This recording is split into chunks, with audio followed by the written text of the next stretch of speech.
Halo semuanya, kembali lagi di channel Ilham HNS. Apa kabar kalian? Semoga kalian pada baik dan sehat. Oke, di vlog kali ini saya mau review terkait setelah sekian lama pemakaian Echo Racing, baik itu untuk penggunaan harian maupun penggunaan touring.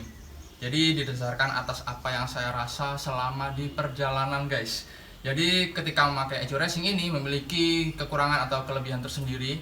Jadi ini didasarkan atas pengalaman saya sendiri selama memakai Echo Racing. Oke, sekilas soal Echo. Jadi Echo Racing itu sebenarnya ditujukan untuk spek yang udah menyalahi aturan motor standar. Jadi anggapannya bore up atau oprek-oprek dalaman mesin, guys, gitu ya. Untuk Echo Racing sendiri itu banyak mereknya dari berbagai produk ya. Yang pertama kalau di Indonesia itu ada Rextor, ada BRT, ada Daytona. Kalau luaran itu ada Eraser kalau nggak salah itu. Jadi banyak banget sebenarnya mereknya.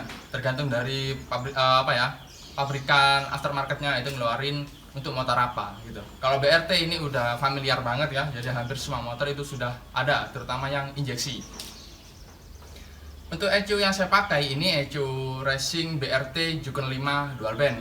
Untuk Echo Racing Jukun 5 ini banyak banget jenisnya, jadi ada yang Jukun 5 Hyper Brand itu untuk tipe satu settingan saja, dual band itu dua settingan. Kalau yang Racing Turbo itu juga sama, dua settingan. Hanya saja Racing Turbo ini disertai dengan spek dual injektor gitu ya. Jadi dengan Echo Racing BRT Jukun 5 Racing Turbo itu kita bisa memakai dual injektor. Tapi kalau misalkan mesin kita satu injektor udah support, ya sudah satu injektor saja gitu. Untuk harganya sendiri Echo Racing BRT Jukun 5 yang seperti yang saya pakai ini harganya kisaran 1 jutaan, guys, barunya. Tapi saya di sini bekas harganya lumayan murah, harganya kalau nggak salah dulu dapatnya 700 ribuan, guys. Oke, langsung saja mari kita review bagaimana sih kekurangan dan kelebihan Echo BRT Jukun 5 itu.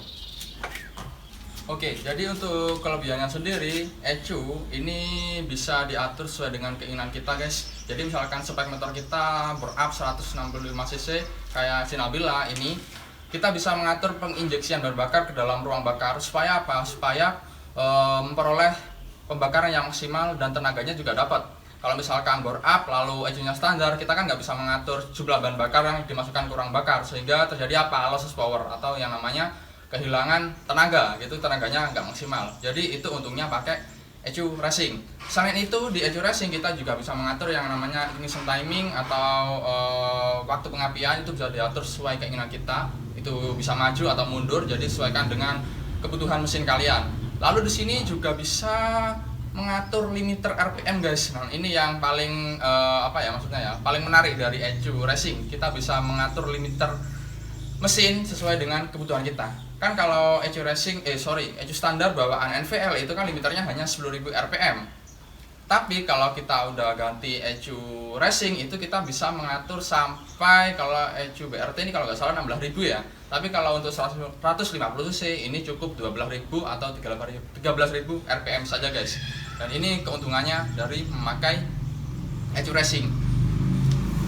Tujuannya sebenarnya simpel banget sih Echo itu. Kan Echo itu untuk mengatur proses penginjeksian bahan bakar ke dalam ruang bakar supaya pembakarannya sempurna.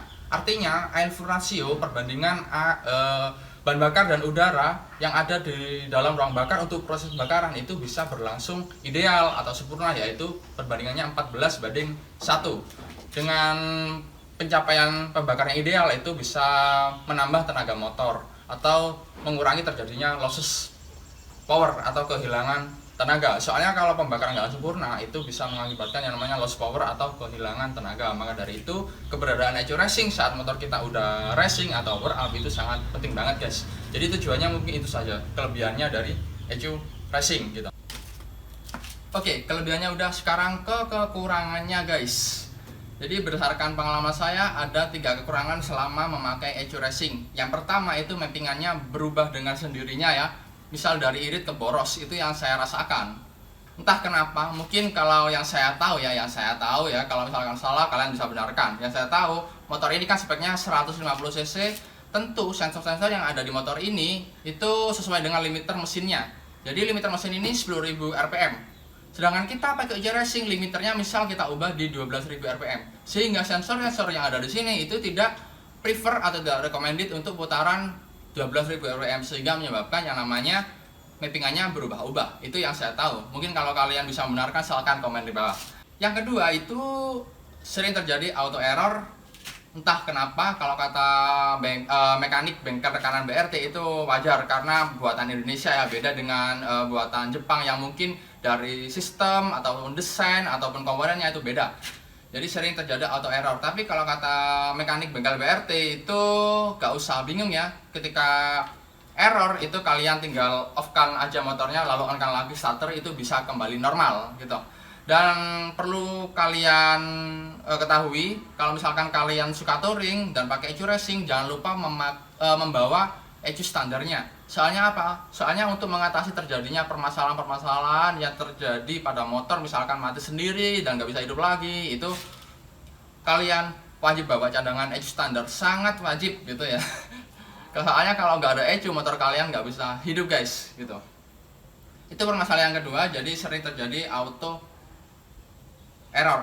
Oh ya, ini ada sedikit cerita, soalnya rekan saya 2 tahun yang lalu gak salah itu ya, pakai ECU Daytona, itu motornya tiba-tiba gak bisa hidup, dan itu kondisinya dalam situasi touring ya, touring jauh, tepatnya di Magelang, sampai ganti aki, ganti kiprok, itu motornya gak bisa hidup guys. Dan ternyata saat ECU-nya itu dibalikin ke standar, dia bisa hidup gitu ya. Jadi itu yang namanya auto error dengan sendirinya gitu ya. Jadi kalian wajib bawa ECU standar kalau perjalanan touring untuk mengatasi terjadinya auto error.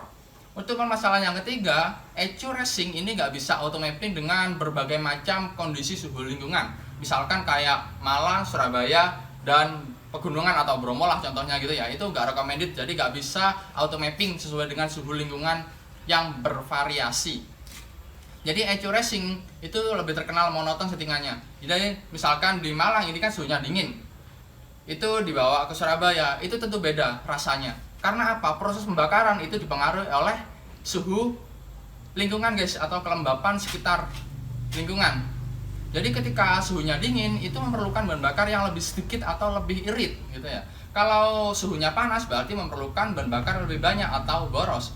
Hal seperti itu, perpindahan dari irit ke boros itu gak bisa secara otomatis tanpa dilakukan mapping gitu. Dan ceritanya dari saya sendiri, pengalaman pribadi saya settingnya di Malang, lalu saya bawa ke Bromo, itu di sana berebut-rebut guys, soalnya terlalu boros bahan bakarnya. Kan di Malang suhunya itu tentu lebih panas daripada Bromo, dan Bromo lebih dingin daripada Malang. Jadi kalau di Bromo itu perlu settingan yang irit gitu, dan ECU ini nggak bisa auto mapping sesuai kondisi lingkungan Bromo. Nah, untuk mengatasi hal itu ada solusinya kok. Kalian pakai namanya wideband, soalnya di komponen itu ada yang namanya O2 sensor. Di situ bisa auto mapping guys, gitu ya. Jadi auto mapping dengan kondisi lingkungan sekitar. Itu harganya kalau ECU BRT itu kisaran 2,5 juta, kalau Rextor itu sama sih, kalau nggak salah 2 juta sampai 3 jutaan gitu. Jadi ada O2 sensor itu ditancepin ke mana? Leherannya. Jadi tinggal naik aja ECU-nya langsung auto mapping. Jadi misalkan kalian touring dari Surabaya mau ke Bromo itu gak usah bolak-balik buka laptop pakai remote, gak usah. Oke guys, jadi itu kesimpulannya dari review kali ini. Untuk kelebihan sendiri, kita bisa mengatur penginjeksian bahan bakar ataupun pengapian atau limiter RPM sesuai dengan kebutuhan mesin atau keinginan kita sendiri. Untuk kekurangannya sendiri, yaitu yang pertama itu sering kali terjadinya error atau auto error dengan sendirinya. Yang kedua itu mappingannya berubah-ubah dengan sendirinya, bisa dari irit ke boros, dari boros ke irit, dan bolak-balik gitu. Dan yang terakhir itu tidak bisa digunakan di suhu lingkungan yang perbedaannya cukup drastis. Misalkan kayak Surabaya dengan Bromo itu kan suhunya beda jauh. Jadi itu perlu yang namanya wideband supaya bisa auto mapping, auto correct gitu guys. Jadi itu saja mungkin reviewnya kali ini ya. Semoga bisa menjadi referensi bagi kalian yang mungkin ingin pakai ECU racing di motornya, atau motor kalian udah oprek-oprek juga, mulai oprek-oprek, mulai bore up juga. Semoga bermanfaat video ini. Bila ada yang kurang jelas, silahkan komen di bawah guys, dan jangan lupa subscribe bagi kalian mungkin yang mengira video ini menarik. Oke, mungkin itu saja vlog kali ini. Kurang lebihnya saya mohon maaf. Bagian sekarang tetap safe di jalan, dan bagian kamu tetap semangat berinovasi. Dan sampai jumpa di next video. Bye bye.